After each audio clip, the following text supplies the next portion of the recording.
Good afternoon. Welcome to Who's Tom and Dick? With your hosts, Martin Weavers and Patrick Mortimer. Good afternoon, Martin. Good afternoon, Patrick. And how are you this wonderful Friday afternoon? Yes, I'm fantastic. Thank you very much, and I hope all the listeners are as well. I'm glad to hear it. We had a great interview last week, didn't we, with Louise Steggles. Had a lot of feedback from that. That's really, really good.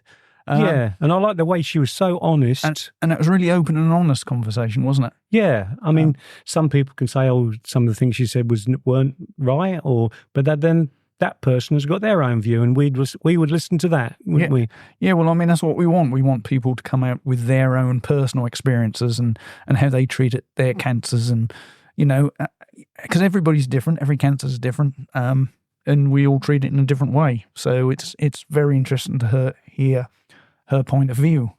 Yeah. Don't you think? Yeah, no, yeah, I loved it.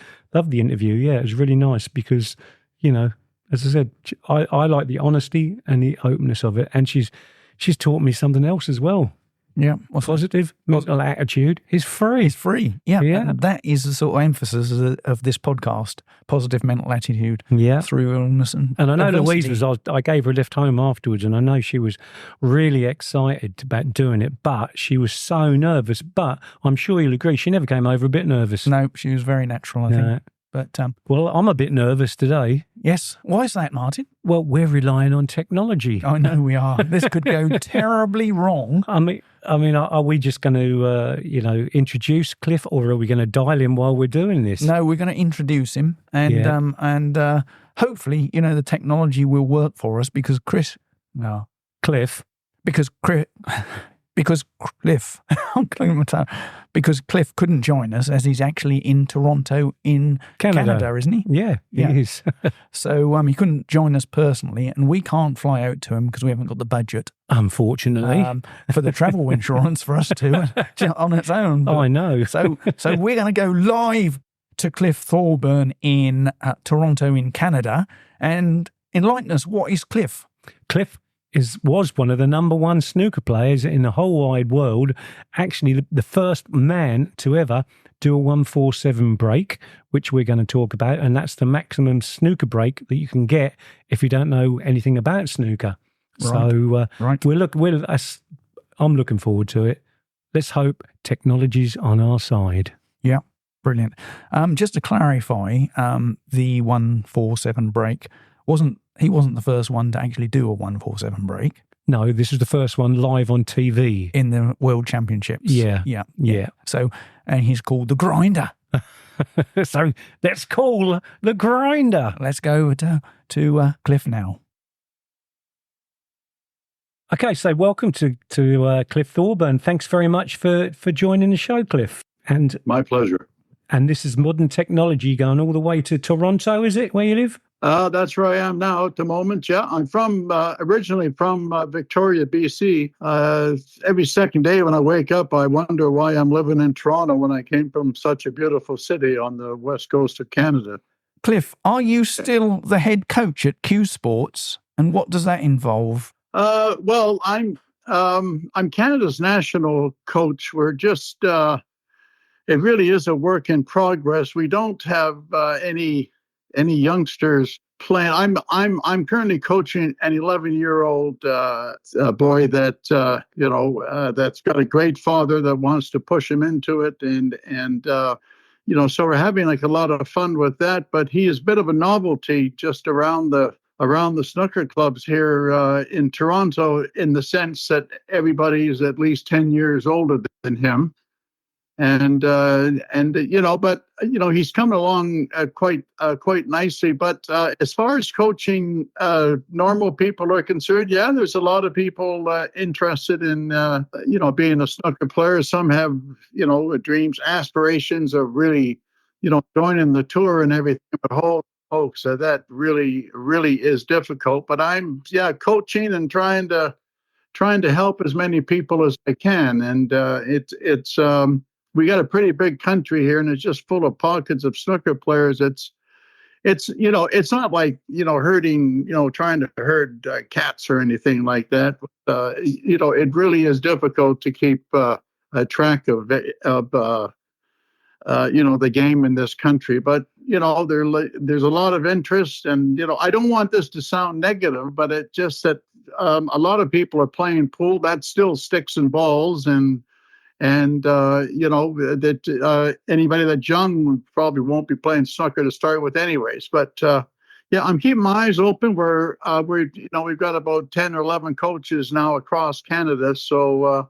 I just very quickly here, if I can, I just I said to somebody about 7 or 8 years ago, if there's somebody that's going to be representing Canada at the Olympics when snooker does eventually get into the Olympics, well, that person probably hasn't started playing snooker yet.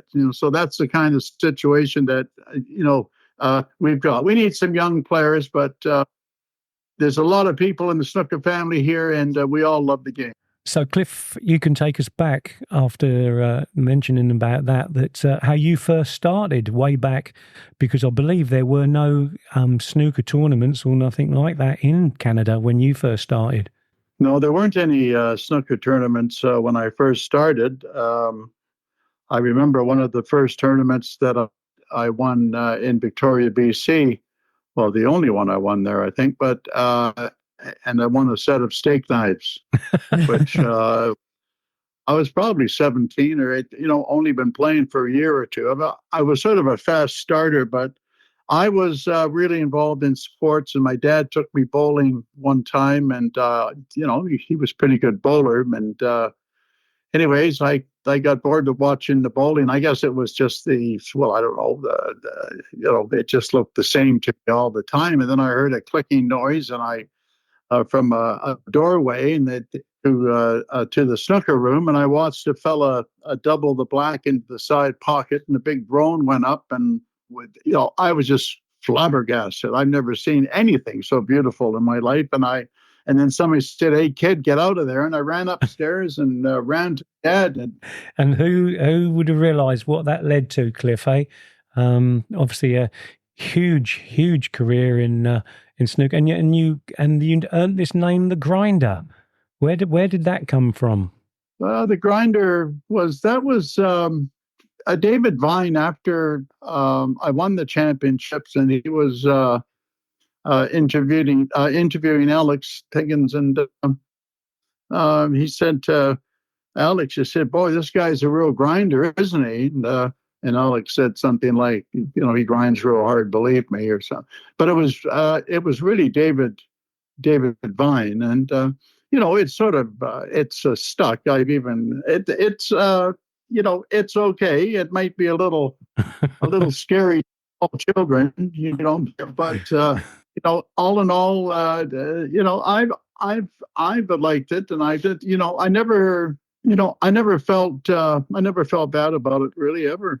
It's a good job that they didn't make the game more modern and have all these names written on the back of your shirts and all things like that, like the darts. I think that that was they're starting to do it now a little bit. I mean, it's like the dartboard is so small, but it's a fascinating viewing. And Jockey Wilson was one of my favorite players, with him, twitching away there, and Eric Bristow and John Lowe and Bob Anderson. Sorry. Oh. And good value, like to watch and stuff. But there's just something about putting I remember when I was in my prime, and with the BBC, we weren't allowed to put any adverts on our tuxedos. Well, of course, it's not going to do wonders for a tuxedo, or so I thought at the time. It just that,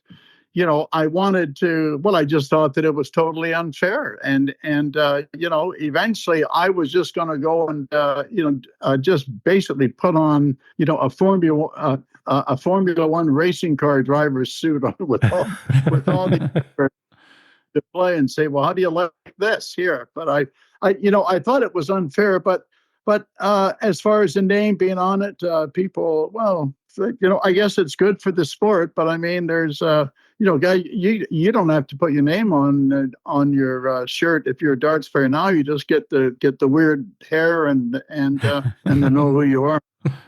Yeah. No, but anyway, yeah, I have darts, and I can't believe how good that the guys are. But they're playing for good money, which is all helped by the greats of the past, and that's something like snooker has to a certain extent. Yeah. Cliff, you met a lot of people in your career. In the snooker world, who was your hero? Of the British players, or anybody outside of Canada, was John Spencer. John came over to Canada in 1971 or 72, and that was about the time that I won the North American Championship, and John was putting on some exhibitions. So they thought, well, why don't we get John to have a match with Cliff? And so the sponsors got together, and they thought, yeah, well, let's have a week's match in Calgary, and a week's match in Edmonton, and a week's match in Vancouver, which is close to my hometown, and that went over quite well. And but John at the time was playing so well, and he ended up getting sick and going back to England. He was the world champion, and then he played Alex Higgins. I'm not saying that Alex wouldn't have won anyways, but John was. I mean, he was really sick, and I have nothing but admiration for Alex's game and everything. It's not that kind of a conversation at all. But John was playing so well, and I learned so much. He was a socializer as well, and he was just good with his time with people, and I really admired him. The first time I saw pros was a year before that, where Rex Williams and Fred Davis came over to Canada, and I just couldn't believe how well that they were dressed with the suits and everything, and it was just awesome. I knew that I wanted to be a snooker professional then, and almost acknowledged as the best player in Canada already. But just to see those three players, and particularly John Spencer, who in fact put my name forward, and I was accepted as the. Well, I'm not saying that I was the token Canadian, but there was a token, South African, and and Eddie Charlton had been coming over for a little while. So it was nice to be in it right from the beginning, in the sense of that was the first World Championship that was played in a venue with all the tables in the same place, and multi-tables. They had the match table, sort of like the real poor man's Wimbledon, I'll tell you. It was, well, it was cold, and but the people that ran the tournament did a great job, and that was the start of it. And then same thing in '74, and then we went to Australia in '75, and that changed. That changed in many, many ways for me, and the fact that once it came back to the UK, all the tournaments were played in theaters, and so I was never cold anymore. The balls were never damp. It was just like playing at home, and then TV cameras, of course. But Alex led the way there, and he was a true hero amongst many people, and great for the game, and just a genius. But I must say that the players of today, like Ronnie, could, bury like a lot of us, and not every time, but, he'd certainly do that, like he does to the players now, except for Mark Williams. Yeah. Well, my mother would be really pleased that you came over, because she adored you when you was at the height of your career, and loved you. But talking about the height of your career, I mean, obviously you was world champion in 1980, and number one ranked in the world in 81 and 82. You can't get any better than that. And how did that feel to you? I mean, I just would be, I don't know how I'd feel myself, but how did that feel to you? You was actually the number one. Yeah, well, that was the year after, when like I had enough ranking points, or they just started to get the rankings in order, that like the next year. Like when Steve won the world championship, and he actually beat me in the semis, and but I was number one ranked player in '81. Yeah, and but the press never. I couldn't find anything that said, Cliff Thorburn number one ranked player in the world. It was always, it was sort of like I was watching Ronnie playing Bracel in that Saudi Arabia there, where I've never seen anybody do such a wonder. He was such a wonderful advert for the game with all the stuff that he said and everything. He put a lot of that right by just the way that he played in Saudi Arabia. And then the fella says, "Oh well, we'll throw another $500,000 in," and then Ronnie, said some great words about the game in Saudi Arabia. And and then the guy said, "Well, we're gonna, name an academy after you." And off he went. And Ronnie was, it was nice. I'm not saying that Ronnie was groveling. He doesn't seem to care about that stuff. But what a day! What a wonderful moment that was for snooker. Just in the fact that nobody in the history of the game could possibly have sold the game worldwide like he did that day. I mean, that was incredible. He's one of a kind, and I love the fact that they're all wonderful players. I can't wait for the championships this year. I root for the proverbial overseas guys, because Neil Robertson's going or not doing too well. I'm really rooting for him more and more. But my favorites are always, Ding. I want to see Ding win the world championship. And the two other players, at least, there's, Jack Lazowski and Ali Carter, who both battle cancer. Fortunate with the spirit and the luck and everything that goes with that to hang in there.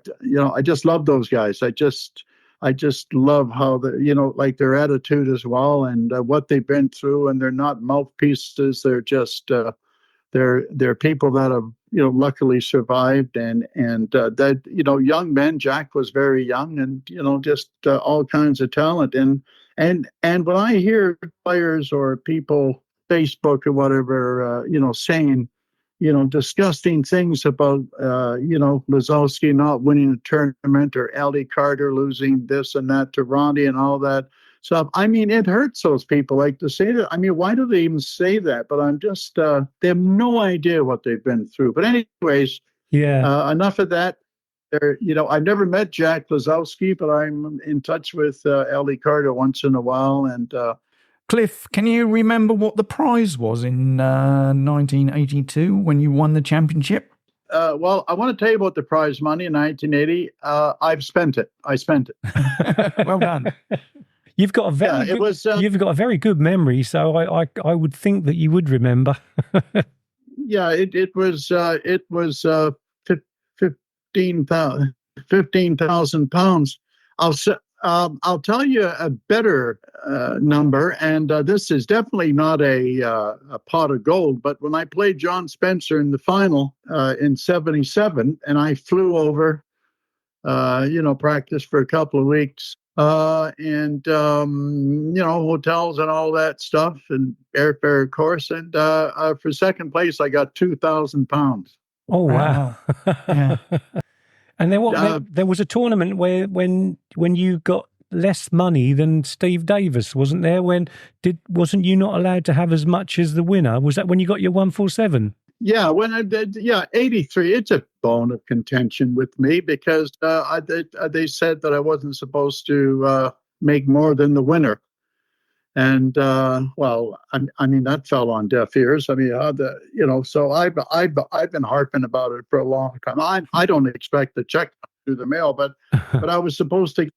Think it was 18,000 pounds for the 147 and a high break plus a bonus, and it was 30,000 first, 15 for second. So I would have finished with 33. And that was one of the things that they said. Now the sponsor, I'm not going to mention the sponsor's name, but anyways, that sponsor actually sponsored the darts the next year. And it worked out like this: 16,000 pounds for the winner, but 8,000 for second, the World Darts, and that was Eric Bristow, John Lowe.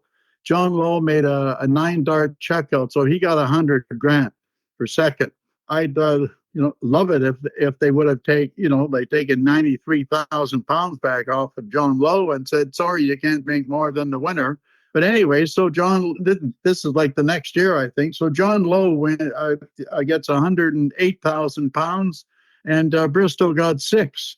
Now I can't stop talking about it. And thanks very much for bringing it up. But, I'm like that. You obviously had a big rivalry with Alex and all that. And what was it? Was he was a nice guy? Was he, or was he an okay guy, or was he a what? Well, Alex had a bit of a chip on his shoulder, and a lot of people do. I guess that he was done, a disservice here and there, but he probably did the same thing himself. But I was really surprised that he didn't, like, it wasn't just stuff with me. He would just say the wrong thing, and it's a good thing that he sort of, he ran with packs of people. You just seemed to be at the time. At the time, you were the two rivals and all that. And I remember that green ball incident where he didn't hear a thing and the referee didn't hear a thing, and I just felt so sorry for you. My manager passed away, I think, about one day before that in Canada. Here, he was in a hunting accident.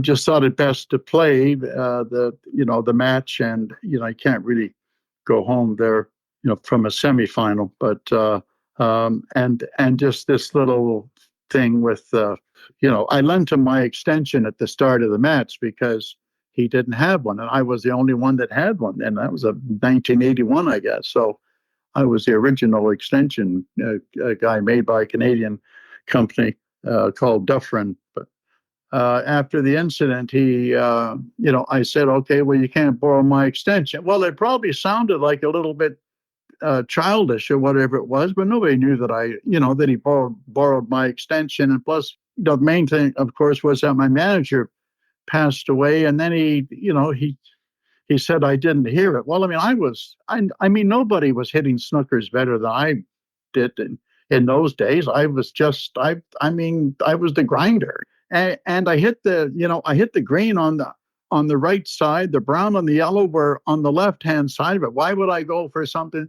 like that? So it's just I was pretty peeved off. But the thing was too that I was allowed to ask the spectators, if they heard me say green, and about 10 people, and they weren't wearing Cliff Thorburn shirts or anything like that. The tournament director came out. He wasn't really experienced at that, obviously. And then Alex was pleading. I mean, I'm the one that's supposed to be pleading, but he said a decision stands, and then he walked away. But it wasn't a big thing in the game. There were still red balls left and everything. It was just why, I didn't snooker him. He didn't, it was a nothing moment in the frame, in the match. So, is there anything you would have changed throughout your career, do you think? I think as far as changing stuff in my career, well, I mean, we've all made bad decisions, but I think a decision of actually in '86 I moved my family over. I was talked into that, actually. Talked into going after I won the championship to move to England, and we lived down around Walton on Thames. Had a nice situation there, and I didn't have a good year at being the defending champion, and we ended up moving. I think I only won pot blank in 2 years or something, but we didn't have many tournaments anyways. And then we moved back for 2 years, and we had a great 4 years in England, and then our second son was born while I was in the semifinals with Steve Davis. And boy, I sure picked my spots, don't I? we just decided, and I was traveling quite a bit back and forth. So I just thought, well, maybe that we just move over there. Now, we shouldn't have, I shouldn't have moved over there, but that was just after my manager passed away. It was just, I needed, I needed some comfort or something. I just, nothing was sort of working out in Canada, although we were very happy and everything, but I just thought that there would be more for, family, etc. But anyway, so we moved over. Now, okay, so that's a mistake. In 1992, now that's where so that's 6 years later, and we're in the UK, had a nice house, and everything's great. And, lived in London. I maybe should have moved up to Scotland or something like that. I'm not sure yet. Well, there's Doubting Thomas here. But worst move was now moving back to Canada again in 92, because I didn't realize that I had to go through all this stuff of getting to be known again in my own country. I mean, I lost 6 years of people building their fortunes and doing this and doing that.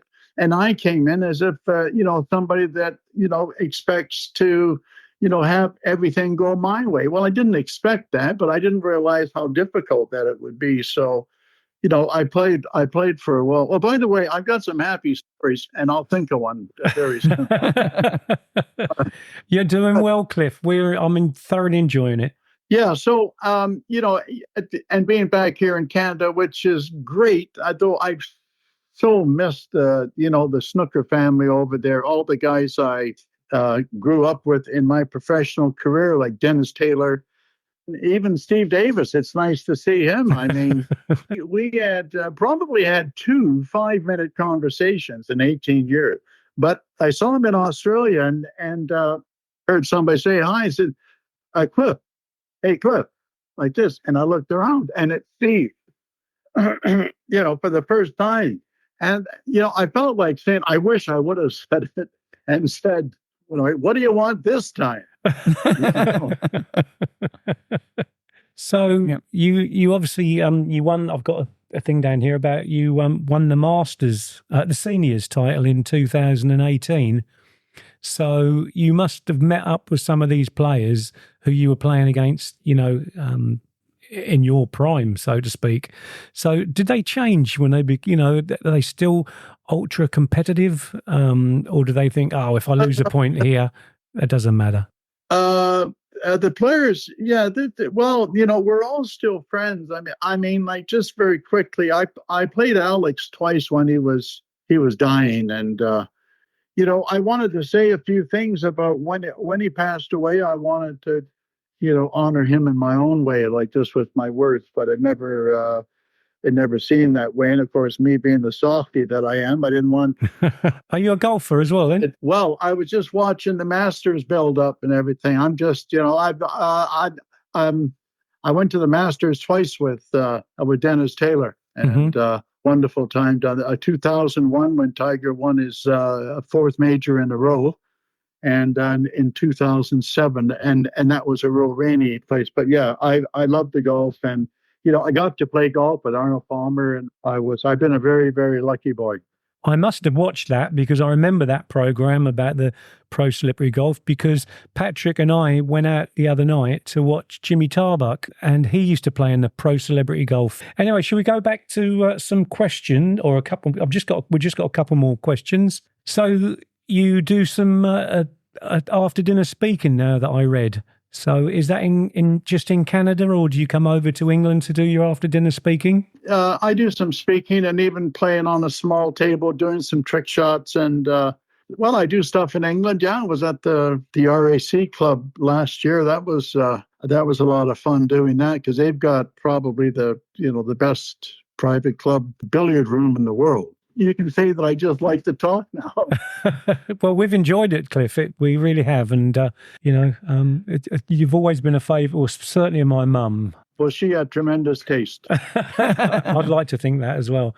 And we just want to say thanks very much, Cliff Thorburn. Thank you very much, Cliff. Much appreciate it. And, keep on doing what you do.